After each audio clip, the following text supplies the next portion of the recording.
Hello everyone, it's MyJoe Jr. And so rather than covering the Vendetta as I promised last video, I instead was recently lucky enough to pull the Stingray DMR from the reserves, and thus that is what we will be covering today. And also as a heads up, this will be quite the complex episode since the Stingray has some interesting properties. But as usual, let's just get right into the guide. To summarize, the Stingray is a high damage 2-burst weapon that is the most unusual of the DMRs by firing flechette rounds, which in turn results in a notable delay before the rounds hit their mark. Starting off with damage output, the base Stingray lands a 3-shot to kill out to a medium range, falling off to a 4-shot kill at longer ranges. Using a suppressor will decrease all damage ranges by slightly, just down to 10%, which isn't much of a repercussion in the grand scheme. On the contrary, Long Barrel will double all ranges, which is substantial in preserving the 3-shot kill ranges by making them drop off at ranges that aren't actually too common in most gunfights. Now with the Operator mod, the Impact Burst, damage values are boosted across the board, resulting in 1 less shot to kill in each damage range. Therefore, the Stingray will feature a 2-hit kill up to medium range, reducing down to a 3-hit kill further out.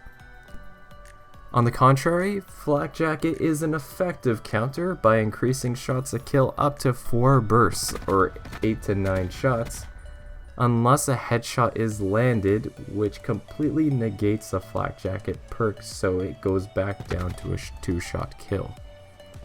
The rate of fire for the Stingray is good considering its damage, sitting around 495 RPM overall, and having a small burst delay of just 150 milliseconds. Using rapid fire will give a small 6% boost to fire rate up to 525 RPM. However, with the Operator mod, there is an evident decrease in RPM down to just 380 RPM. If you wish to counteract this decrease in RPM, the use of rapid fire in conjunction will have you see an increase back up to 445 RPM, which is just marginally slower than the base rate of fire. With handling, the Stingray's complexity simmers down a little as it holds very average stats here. The standard ADS time is 260 milliseconds, which is relatively in line but slightly faster than the other DMRs. However, with Quick Draw this can be accelerated to 200 milliseconds, which is only topped by the Quick Draw 2 on the Swordfish. As for reloads, the Stingray can complete a reload in 1.5 seconds, which is once again just slightly above average, but not by much. This can be also improved with Hybrid Mag, which will cut down reloads to just 1.2 seconds. But although, just like the Tiger Shark, the above average reload speed is offset by the subpar mag of 26 rounds. But you can increase this with Hybrid Mags, which will boost this up to 36 rounds instead.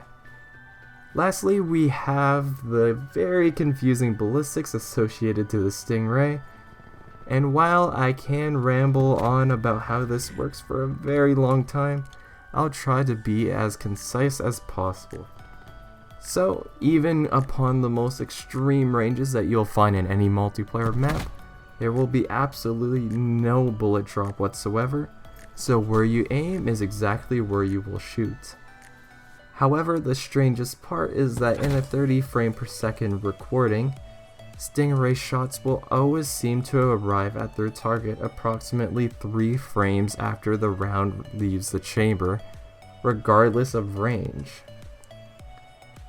Additionally, through testing, Long Barrel nor Suppressor also seem to make any notable change in this aspect. So what this means is that you'll have to lead your targets by roughly half a player length, no matter how far away that target is, and to further confusion, this also seems to be heavily inconsistent with network lag, meaning that even with just a slight bit of lag on either your side or the opponent's side, this lead distance will tend to vary quite dramatically. So in essence, it is never fully possible to predict if you'll land your shots if you're fighting against fast-moving opposition. But anyways, with all the stats briefed, let's move on to our optimized build. Starting off with the Stingray, we equip the Impact Burst as a must, boosting damage immensely to make up for the strange ballistics. Additionally, we tag on Long Barrel to effectively gain an infinite 2-shot kill range, as shown on screen. To further our accuracy, Foregrip is a helpful option as a means to reduce any wobble during spam fire or in long shots. And also to complement this, I recommend using the Dual Zoom sight for its recoil reduction properties to practically gain 0 recoil to truly maximize accuracy and thus killing potential. However, swapping out for a red dot sight or even just the default scope is a possible option to those uncomfortable with the dual zoom, but I highly recommend giving the dual zoom a chance. As for perks, Scavenger is beneficial as shots will be missed due to the odd ballistics. Gung Ho is great for DMRs as a remedy to the slow handling of DMRs versus other weapon classes. And for gear, I enjoy using Equipment Charge with Spectre for tricky situations to blind your oppositions in the smoke so that they are more prone to standing still. Plus, Spectre's Katana comes in handy to make up for the Stingray's inconsistent performance at close range, so that you never find yourself at a disadvantage. Although, if you want other good alternatives for specialists, I also include Recon to reduce surprise close range encounters, or Reaper to cloak your misfires in the Shroud. So overall, I find that the Stingray is an incredibly powerful weapon plagued by inconsistent ballistics. Thus, it is of utmost importance to play cautiously and always try to keep an escape route open to break line of sight should you miss your target. But that's all for the weapon guide.